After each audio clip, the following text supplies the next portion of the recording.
ยุคตะยา28 เมตรอันเป็นต้นไม้ต้นตอกพระเกียร์นางเขียวเตมียุคตะยาว12 เมตรขาวมีถาดลินถาดน้ำถาดลมถาดไผ่สีอายอายาสาออสะยุค8 เมตรในแจกเพกันอำไรแทงยาวห้องว่าอาวินิพอขะรูป้าขะออมาหมปองลาหุตารูป้าโมทุตารูป้าและกัมมัญญาตารูป้าปริเฉทารูป้าขะออโหมป้องกันเป็น12 เมตร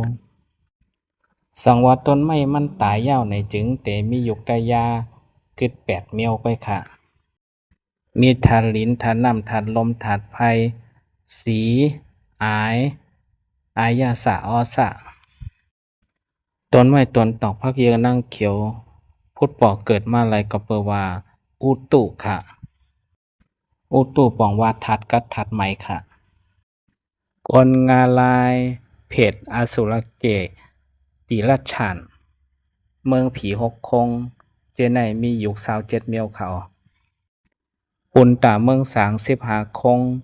มียุคตะยา17 เมตรก้อยค่ะ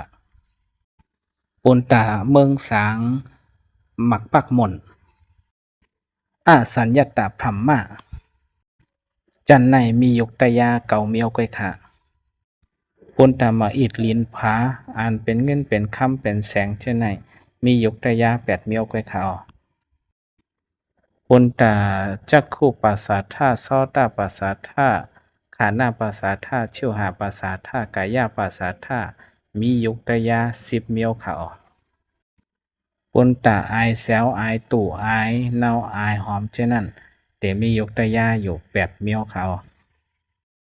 อันในลันลองแก้มปุนตายุคตะยาค่ะ